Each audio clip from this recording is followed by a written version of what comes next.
ఏపీలో కాపు రిజర్వేషన్ల రచ్చ కంటిన్యూ అవుతోంది. కాపులను బీసీల్లో చేర్చుతూ సాయంత్రం వరకు ప్రభుత్వం ప్రకటన చేయకపోతే ఆమరణ దీక్షకు దిగుతామని హెచ్చరించారు కాపు ఉద్యమ నేత ముద్రగడ్డ పద్మనాభం.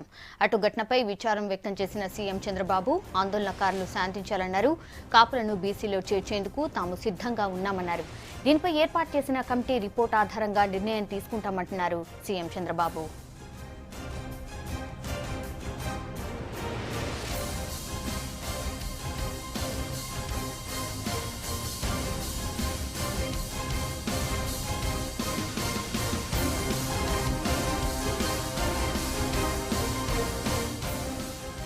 నివురుగప్పిన నిప్పులా ఉంది తుని. నిన్నటి ఘటన ఉభయ గోదావరి జిల్లాలో ఏం జరుగుతుందన్న టెన్షన్ కలిగిస్తోంది.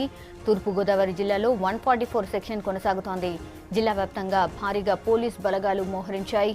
ఆందోళనకారుల దాడులతో భారీగానే ఆస్తి నష్టం జరిగింది. 20 పోలీస్ వాహనాలు ధ్వంసమయ్యాయి. పరిస్థితిపై ఉన్నత స్థాయి రివ్యూ చేశారు డీజీపీ రాయుడు. అందరూ సంయమనంగా ఉండాలంటూనే రెచ్చగొడితే ఊరుకునేది లేదని హెచ్చరిస్తున్నారు. చట్టాన్ని ఎవరు చేతుల్లోకి తీసుకున్నా కఠిన చర్యలు ఉంటాయంటున్నారు. అటు ఢిల్లీ నుంచి ర్యాపిడ్ యాక్షన్ ఫోర్స్ దళాలు తునికి చేరుకున్నాయి. ప్రస్తుతం పరిస్థితి అంతా అదుపులోకి వచ్చిందని చెప్తున్నారు.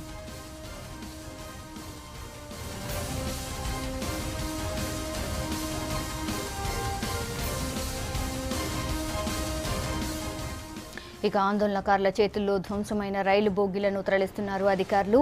రైల్వే ఆస్తులు ధ్వంసం చేసిన వారిపై చర్యలకు రెడీ అవుతున్నారు. సీసీ ఫుటేజ్ ఆధారంగా బాధ్యులను గుర్తించే పనిలో ఉన్నారు. ఘటనతో పలు రైలు సర్వీసులు రద్దయ్యాయి. ఇక ఘటనపై విచారం వ్యక్తం చేసిన జనసేన అధినేత హీరో పవన్ కళ్యాణ్.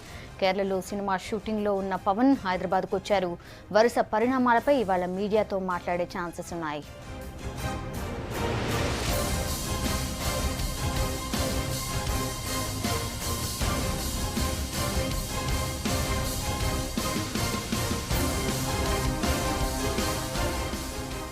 తుని ఘటనపై 30 కేసులు నమోదు చేశామన్నారు తూర్పు గోదావరి ఎస్పీ రవిప్రకాష్. కాపు నేతలు మీటింగ్ పేరుతో వచ్చి దాడులకు దిగారన్నారు. రత్నాచల్ ఎక్స్ప్రెస్తో పాటు 2 పోలీస్ స్టేషన్లు తగలబెట్టారని తెలిపారు. బాధ్యులపై కఠిన చర్యలు తీసుకుంటామన్నారు SP Ravi Prakash. In the style of Kapu Aikya Garjana, and they have not taken any permission to organize this meeting, such meeting. So almost 1.5 lakh people gathered in Lavakotturu village and attended meeting. Mudragada Padmanabham is a Kapu leader and he is also ex-MP. He provocated the public and several people also present on the dais, all Kapu leaders and all other dignitaries. So they provoked the public and all of them they came to the railway track and also they observed Rasta Roko, Rail Roko. And after that they damaged Ratnachal Express which is going from Visakhapatnam to Vijayawada, and they burnt total train. Luckily police reached in time and we have saved all the lives of the people. Tuni police station and they came to Tuni town police station and Tuni rural circle office. They set fire to vehicles and damaged both the police station and circle office.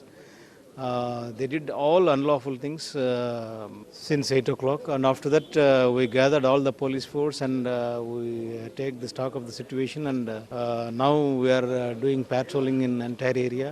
Now situation is peaceful and we are booking several cases, series of cases, more than 30 cases we are registering against all these atrocities and their misdeeds, and we are booking cases, specific cases against the organizers and all participants whoever participated in these offences.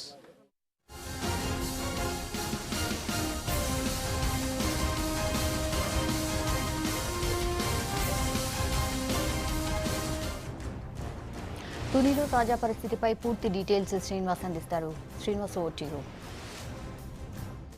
కాపు గర్జనలో భాగంగా ట్రైన్కి నిప్పిపెట్టడంతో ఉద్రిక్తత తారాస్థాయికి చేరింది. ప్రస్తుతం నింపిపెట్టిన train Ratnachal express ని ప్రస్తుతం Tuni railway station తీసుకొచ్చి ఇక్కడ నిలిపివేయడం జరిగింది. మొత్తం 24 బోగీలు ఉంటే 24 బోగీలు 23 బోగీలు పూర్తిగా దగ్ధమైపోయి మొత్తం ఇంజిన్ కూడా నింపిపెట్టిన పరిస్థితి కనిపిస్తుంది. ఇక బోగీలు లోపలికి వెళ్లి చూస్తే బోగీలు లోపల పరిస్థితి మరింత దారుణంగా ఉంది. ఏ ఒక్క బోగి కూడా మిగిలిన అన్ని బోగీలు కూడా తగలబెట్టేశారు. దీంతో లోపల పరిస్థితి ఒకసారి మనం లోపలికి వెళ్లి చూద్దాం.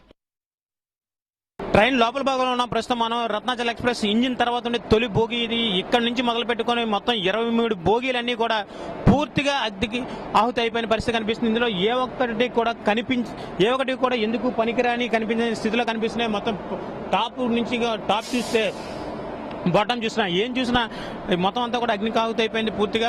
ఆందోళనకారులు అయితే ఒక్కసారిగా ముందు కేవలం ట్రైన్ ని ధ్వంసం చేయడానికి ప్రయత్నించారు. ఆ తర్వాత మరింత ఉధృతం చేయడం కోసం ముందు 2 బోగిలకి నిప్పు పెట్టడం జరిగింది. ఆ 2 బోగిలకి నిప్పు పెట్టడం తర్వాత మెల్లమెల్లగా ఆ నిప్పు పక్క బోగులకు అంటుకుంటూ పూర్తిగా అన్ని బోగులు కూడా కాలిపోవడం జరిగింది. అయితే ఈ ట్రైన్ కాలుతున్నంతసేపు కూడా ఏం జరుగుతుందనే ఆందోళన అయితే తుని ప్రజల్లో నెలకొని ఉంది. మొత్తం దట్టమైన పొగలు వ్యాపించడంతో తుని ప్రజలందరూ కూడా ఆందోళన చెందారు. మొత్తానికైతే ఈ ట్రైన్ పూర్తిగా తగలబడిపోయిన తర్వాత ఆందోళనకారులు మళ్లీ వచ్చి రోడ్డుపై ఉన్న బస్సులు, పోలీసు వాహనాలు కూడా నింపిపెట్టారు. మరి ఇప్పుడు ఈ ట్రైన్లో ఉన్న ఈ బోగి పరిస్థితి ఎలా అయితే ఉందో మొత్తం ఉన్న 24 బోగిలు కూడా ఇదే పరిస్థితుల్లో ఉన్నాయి. ఇక ప్రస్తుతం మనం ఏసీ బోగిలో ఉన్నాం. ఏసీ బోగిల పరిస్థితి మరింత దారుణంగా ఉంది. ఎంత దారుణమైన పరిస్థితి, కనీసం లోపల నడవడానికి కూడా వీల్లేనంత భయంకర పరిస్థితులు, పూర్తిగా దగ్ధమైపోయిన పరిస్థితి ఇక్కడ కనిపిస్తూ ఉంది. మొత్తం 23 బోగిల్లో ఉన్న ఏసీ బోగిలు అన్ని కూడా పూర్తిగా దగ్ధమైపోయి ఇక్కడ ఈ పరిస్థితుల్లో ఈ ట్రైన్ ని చూస్తే మాత్రం ఎవరు కూడా ఎంత ప్రమాదం జరిగిందో ఈజీగా మనకు అర్థమవుతుంది. ఆందోళనకారులు ఏ స్థాయిలో రెచ్చిపోయి ఉన్నారన్న విషయం కూడా ఇక్కడ అర్థమవుతున్న పరిస్థితి ఉంది.